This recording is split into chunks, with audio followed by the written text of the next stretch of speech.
Assalamualaikum warahmatullahi wabarakatuh. Sairiang malam jo barabah, balam lalu barabah mandi. Sairiang salam jut sambah, salam lalu sambah kembali. Kunsana bina mustika jaya namo cintoi bersebok kita di video keliko. Semoga kunsana ambona namo cintoi selalu berada dalam keadaan sehat walafiat. Amin ya rabbal alamin. Asyhadu an la ilaha illallah wa asyhadu anna Muhammadan abduhu wa rasuluh la nabiyya ba'da. Tak bosan-bosannya kita sebagai hamba Allah mengucapkan puji dan syukur kehadirat Allah Subhanahu wa taala. Bersyukur dilahirkan kita dari rahim seorang wanita muslim sehingga hari ini iman dan takwa kita masih tetap kepada Allah Subhanahu wa taala. Bersyukur pada malam hari ini kita masih diberikan kesempatan oleh Allah untuk merubah diri kita menjadi orang yang lebih baik. Seterusnya salawat dan salam tak lupa kita kirimkan kepada pimpinan umat Islam, yakninya Nabi besar Muhammad sallallahu alaihi wasallam dengan mengucapkan Allahumma sholli ala sayyidina Muhammad wa ala ali sayyidina Muhammad. Semoga kelak di yaumil mahsyar kita mendapatkan syafaat atau pertolongan dari baginda Rasulullah sallallahu alaihi wasallam. Ibu dan bapak serta anak-anak ibu Masjid Al-Hidayah kilometer 6 Kulim yang saya muliakan. Apa kata Allah dalam Al-Quran tentang dakwah? Dakwah ini adalah suatu perintah yang langsung Allah berikan kepada hambanya. Allah berfirman di dalam Al-Quran, A'udzu billahi minasy syaithanir rajim. Bismillahirrahmanirrahim. Wal takum minkum ummatun yad'una ilal khairi wa ya'muruna bil ma'rufi wa yanhauna 'anil munkar. Hendaklah ada segolongan kamu umat yang menyeru kepada kebaikan, mencegah kepada kemungkaran. Bukan berarti orang yang menyeru kepada kebaikan mereka sempurna, bukan. Bukan berarti mereka lebih baik daripada kita, tidak. Tetapi apa kata Allah? Nanti bumi ini akan banyak ujian ketika ulama-ulama sudah kurang di muka bumi ini. Ketika orang yang taat sudah kurang di muka bumi ini. Itu air laut saja berzikir pada malam harinya, ya Allah, akan kuhancurkankah dunia ini? Dan apa kata malaikat? Tunggu dahulu wahai Allah, karena masih ada orang yang berzikir, karena masih ada orang yang taat kepadamu ya Allah. Nanti bapak dan ibu, mungkin saya sebagai pendakwah hari ini 30 tahun lagi, entah besok atau lusa, mungkin saya tidak akan diberikan kesempatan oleh Allah untuk hidup di dunia ini. Makanya bapak dan ibu, saya investasikan anak saya kepada Allah. Ya Allah, tolong jadikan anak saya ini pewaris Nabi dan Rasul. Yang dikatakan pewaris Nabi dan Rasul adalah penyambung lisan Nabi Muhammad sallallahu alaihi wasallam. Justru itu bapak dan ibu, alhamdulillah saya membawa si bungsu saya ke sini. Anak saya ada 5 ya pak ya. Saya dulu waktu punya anak laki-laki, ya Allah, jadikan anak laki-laki saya ulama di muka bumi ya Allah. Itu niat saya bapak. Saya penceramah di depan ini bukan langsung sudah tua seperti ini pak. Saya penceramah dari kecil yang diberikan kepercayaan, motivasi oleh kedua orang tua saya. Walaupun saya terbata-bata dalam berbicara dahulu, tapi beliau memberikan motivasi. Dan jamaah semuanya itu mendukung saya untuk berdiri di depan. Jadi bapak dan ibu, anak saya kebetulan alhamdulillah kuliahnya di yang kuliah ya pak ya. Kalau kuliah itu yang nomor 3, itu kuliahnya di Timur Tengah, yaitu di negeri Yaman bapak. Udah masuk ke 2 tahun. Masya Allah, tabarakallah, mudah-mudahan anak bapak dan ibu di sini juga sempat nanti menimba ilmu ke negeri para wali hendaknya. Dengan kerendahan hati saya mohon kepada bapak dan ibu, saya berikan waktu saya kepada anak bujang saya, anak bungsu saya yang dia sekolah di pesantren Al-Bahjah Muara Basung. Jadi beliau, anak saya ini disuruh bagaimana kita itu berbuat kepada umat, bagaimana kita itu menghormati orang-orang yang lebih besar, Bapak dan Ibu yang dirahmati oleh Allah, izinkanlah anak saya untuk berbicara di depan ini, Abdur Rizki Bakri. Mau dengarkan anak-anak? Ibu dan Bapak mau mendengarkan? Bukan berarti anak saya itu orang yang udah berilmu besar, tidak. Tetapi apapun yang dia dapat, walaupun sedikit yang dia dapat, saya persilakan kepada anak saya. Mana tahu kelak nantinya kita udah meninggal dunia, inilah yang akan membina anak-anak kita, keturunan kita nanti. Apa kata Rasulullah Sallallahu Alaihi Wasallam? Apabila mati seorang anak Adam, maka terputuslah segala amalannya kecuali yang pertama, sedekah jariah, ilmu yang bermanfaat, dan doa anak yang soleh. Terima kasih banyak. Mama persilakan kepada ananda kita, Abdur Rizki Bakri. Ayo anak. Yang bungsu nih Pak untuk saat ini. Tapi belum tentu besok lagi Pak. Dulu kan suami saya imam di sini Pak ya, Bapak Ustadz Samsul Bakri. Iya, Samsul yang agak ganteng sedikit. Ah iya, nah, dah. Biar aja.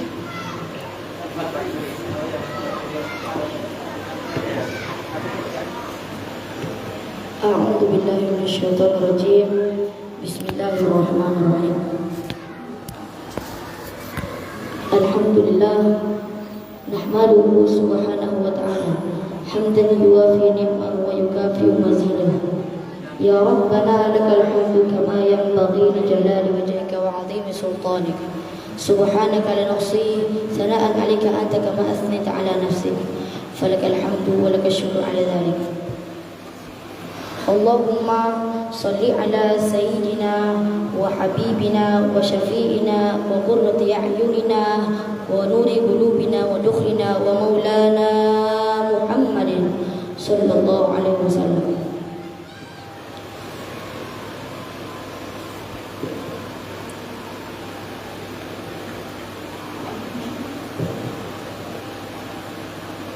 Assalamualaikum warahmatullahi wabarakatuh. Yang saya hormati, yang kami hormati, para perindu, para pecinta ridho Allah Subhanahu wa taala. Yang mana semoga senantiasa Allah Subhanahu wa taala bimbing, Allah Subhanahu wa taala muliakan.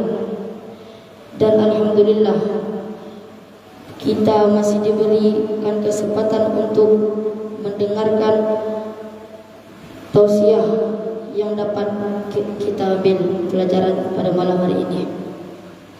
Kita masih diizinkan untuk pergi ke tempat yang insyaallah untuk diridhoi Allah Subhanahu wa taala. Rasulullah sallallahu alaihi wasallam pada bulan Ramadan menghimbau untuk kita untuk menghidupkan malam di bulan Ramadan. Dengan cara apapun, bukan hanya kita menghidupkan di bulan Ramadan ini dengan cara tarawih saja, akan tetapi dengan cara lain yang untuk mendapatkan ridho Allah Subhanahu wa taala, dengan cara tadarus Al-Qur'an, dengan cara menyebut nama Allah, berzikir kepada Allah. Seperti yang dikatakan dalam hadis, man qama ramadhana imanan wa ihtisaban ghufira lahu ma taqaddama min dhanbihi. Bukan hanya saja man qama, akan tetapi man soma, barang siapa yang berpuasa, barang siapa yang menghidupkan malam di bulan Ramadan, imanan karena iman, wahtisaban untuk mendapatkan, untuk mengharap dari Allah, untuk mengharap pahala dari Allah Subhanahu wa taala. Ghufira lahu ma taqaddama min dhanbihi, diampuni dosa-dosanya yang telah lalu. Maka pada malam mulia ini, malam yang dimana di dalamnya ada malam yang lebih mulia daripada 1000 bulan. Itu malam apa? Malam Lailatul Qadar. Malam yang lebih baik daripada 1000 bulan. Malam diturunkannya Al-Quran, dan segala sesuatu yang berhubungan dengan Al-Quran adalah mulia. Mulai dari penghafal Al-Quran dimuliakan oleh Allah Subhanahu wa taala, mulai dari pengajar Al-Quran, mulai dari siapa yang menerima mukjizat Al-Quran. Siapa itu? Rasulullah sallallahu alaihi wasallam, baginda Nabi besar Muhammad sallallahu alaihi wasallam yang menerima Al-Quran dari Lauh Mahfuz. Beliau mulia karena Al-Quran. Beliau mulia akhlaknya karena Al-Quran. Maka pada malam ini renungilah diri kita, apakah kita sudah menjadi orang yang memenuhi himbauan Nabi Muhammad SAW. Seseorang pada suatu hari Rasulullah SAW mengatakan kepada sahabatnya, "Wahai para sahabatku, siapakah orang yang paling rugi pada hari akhir?" Sahabatnya mengatakan dalam hati, dalam pikiran sahabat, orang yang rugi adalah orang yang berdagang, bangkrut. Sudah, itu orang yang bangkrut, rugi. Akan tetapi sahabat mengatakan, "Tidak tahu ya Rasulullah, sungguh Allah dan para Rasulnya yang mengetahui." Rasulullah SAW mengatakan, orang yang bangkrut adalah orang yang membawa amal solehnya, membawa ibadah-ibadahnya, membawa amal soleh, solatnya, haji umrohnya, zakatnya, solatnya, solat tahajudnya, solat malamnya pada hari akhir. Akan tetapi itu tidak bernilai apa-apa karena ia masih berurusan dengan manusia. Engkau beribadah kepada Allah Subhanahu wa taala, ingin mendapatkan ridha Allah Subhanahu wa taala, akan tetapi engkau masih berhubungan dengan manusia.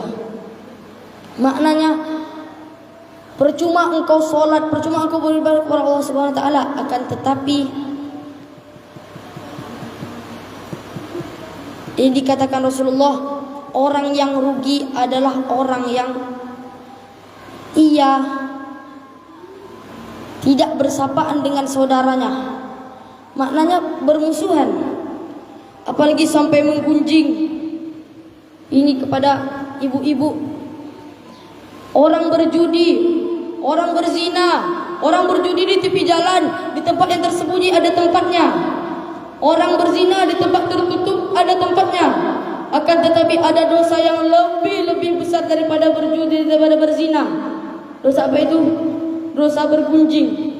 Dosa bergunjing, menghibah adalah dosa besar yang jarang diamati oleh segenap kaum muslim.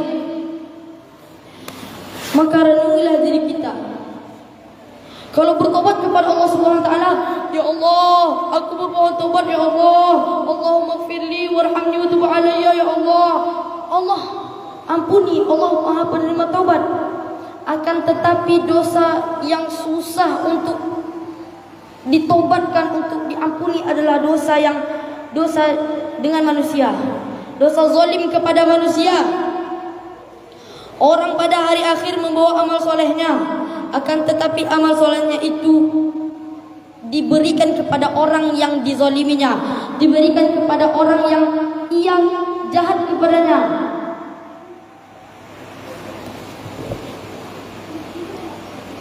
Pada setiap tahun, setiap bulan, setiap minggu ada yang namanya itu pengangkatan amal baik, ya. Kalau setiap tahunnya itu pengangkatan amal baik itu di pertengahan bulan Syakban, yaitu nisfu Syakban.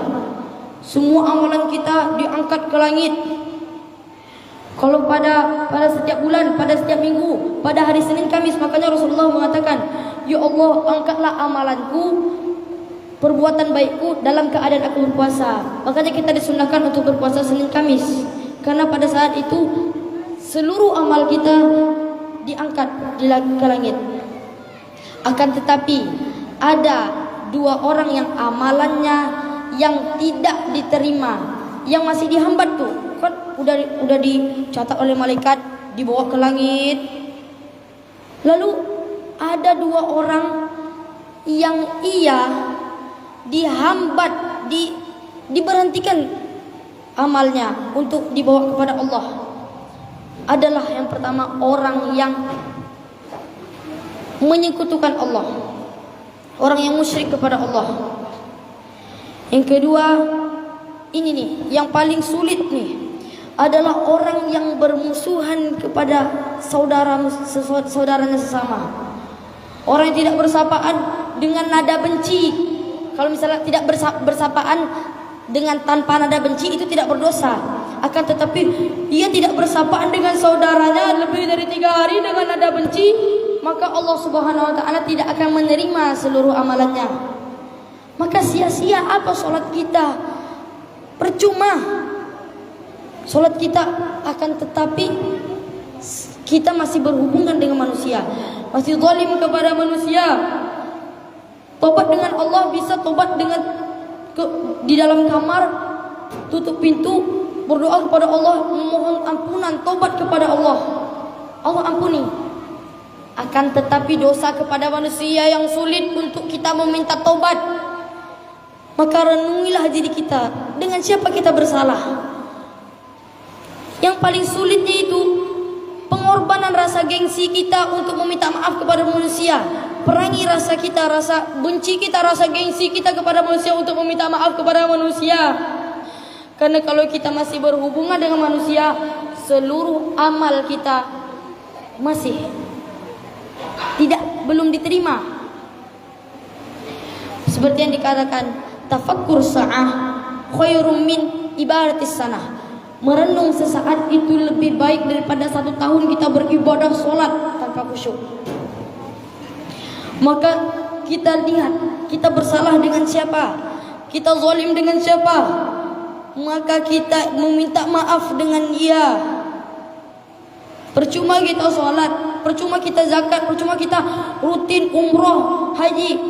Bukan kita umroh haji, doa kita diampuni.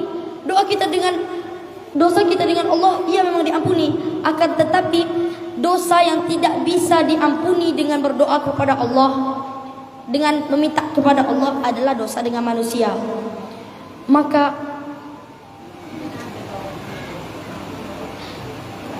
renungilah diri kita. Kalau orang bergunjing dosa besar yang melebihi dari judi, dari zina, bisa di mana saja. Bisa ketika kita berkumpul, ketika ada orang kekurangan, digunjing. Cara tobatnya bukan tobat dengan Allah, ya Allah ampuni dosa hamba ya Allah karena sering bergunjing. Bukan seperti itu. Tapi cara memangkas itu, cara menghilangkan dosa menggunjing itu dengan cara meminta maaf kepada orang yang kita zalimi, kepada orang yang kita gunjingi. Ya, percuma apa arti amal baik kita, amal soleh kita, kalau tidak diterima oleh Allah Subhanahu wa taala. Maka pada malam hari ini, malam yang berbahagia ini, renungilah diri kita, meminta maaf kepada orang yang kita zalimi. Lawan rasa gengsi kita, rasa sering mengatakan kejelekan orang. Di dalam kehidupan ini ada 3 aib yang wajib kita tutup, yaitu aib diri kita sendiri.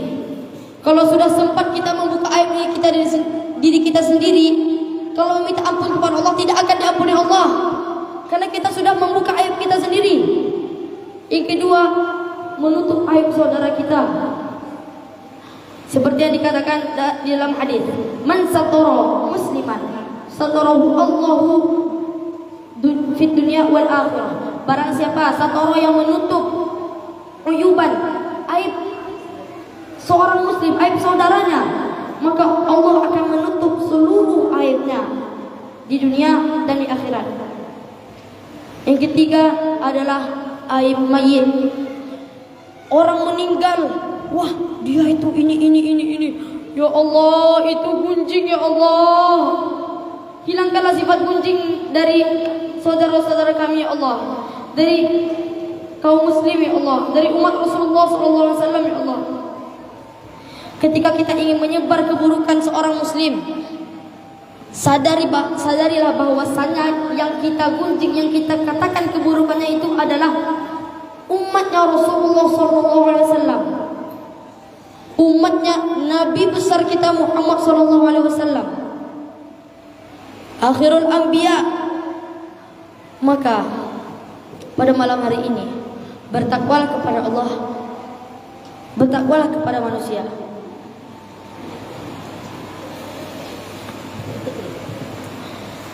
Mungkin sampai sini saja yang dapat saya sampaikan.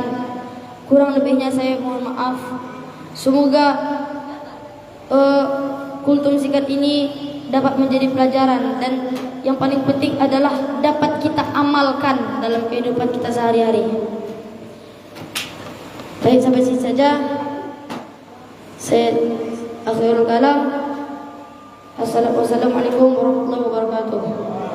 Sallu ala Nabi Muhammad. Terima kasih Bapak dan Ibu. Sebenarnya tausiahnya agak panjang sedikit ya Pak, cuma karena dalam waktu tarawih tidak boleh panjang-panjang, peraturannya 15 menit. Sebenarnya saya ngasih dia kebebasan yang lebih lagi. Mudah-mudahan nanti di tausiah tempat lain di luar Ramadan dia bisa mengeluarkan apa-apa yang dia dapat di pesantrennya hendaknya ya Bapak dan Ibu ya. Intisari dalam kehidupan, jangan pernah kita merasa paling hebat, jangan pernah kita merasa paling benar dari orang lain. Dan terakhir yang disampaikan oleh ananda kita, ada 3 yang harus kita tutup, yang harus kita tutupi. Yang pertama yaitu aib diri kita sendiri. Tidak boleh buka-buka aib kita. Misalnya Bapak dan Ibu curhat sama orang lain, oh saya dulu masa remaja saya begini, saya begitu, tidak boleh. Tutup aib diri kita sendiri. Apa kata Allah? Setelah aku menutupi aibmu dari orang lain, jangan engkau bongkar aibmu kepada orang lain. Yang kedua, tutuplah aib saudaramu. Tidak boleh. Apabila kita ketahui keburukan dari seseorang, maka jangan berusaha untuk memberitahukan keburukan orang tersebut. Dan yang ketiga, menutup aib si mayat. Jadi mayat kalau udah meninggal, mayat kan meninggal ya Pak ya. Kalau mayat udah meninggal tak usah dibaca-baca masa lalunya gitu ya Pak ya. Jadi baiklah Bapak dan Ibu yang saya muliakan, doakan anak-anak kita juga, anak-anak di sini, anak pesantren di kilometer 6, mudah-mudahan semuanya menjadi anak soleh-solehah semuanya hendaknya. Amin. Menjadi anak yang berbakti sama orang tua. Amin. Karena kalau kita udah mati Pak, siapa yang lagi yang akan menyeru kepada kebaikan, mencegah kepada kemungkaran? Dunia ini selamat karena masih ada orang yang ceramah. Dunia ini selamat karena masih ada orang yang menyeru kepada kebaikan. Baiklah Bapak dan Ibu yang dirahmati oleh Allah, mudah-mudahan ceramah singkat kami berdua ini diberkahi oleh Allah hendaknya.